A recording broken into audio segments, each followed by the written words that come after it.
அஸ்ஸலாமு அலைக்கும் ஃப்ரெண்ட்ஸ், எல்லோரும் எப்படி இருக்கீங்க? வெல்கம் பேக் டு கிராமத்து அழகி சேனல். நம்ம சேனலில் வந்து ஒரு விளாக் தான் பார்க்க போகிறோம். நாங்கள் வந்து செடி வாங்குறதுக்காண்டி அரசாங்க தோட்டப்பண்ணைக்கு போயிருந்தோம். எங்கள் ஊரில் இருக்குது.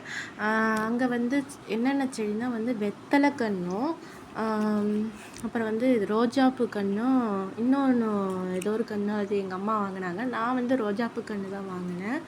செடி வளர்க்குறதுங்கிறது எங்கள் அம்மாவுக்கு ரொம்ப பிடிச்சமான விஷயம்.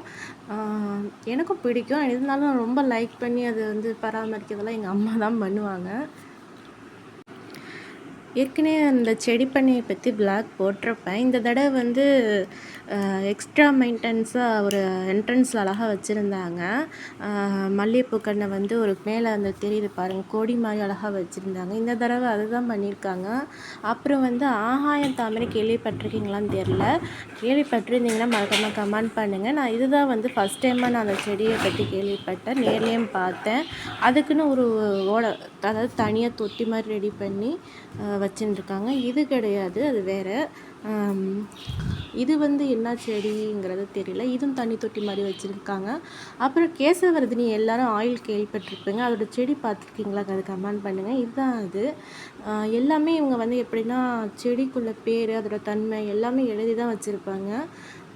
அவ்வளோதான் ஃப்ரெண்ட்ஸ். அப்புறம் எங்கள் ஊரில் என்னென்னா எக்ஸ்ட்ராவாக பாலம் போட்டு கட்டிக்கிட்டு இருக்காங்க. எதுக்குன்னு தான் தெரில.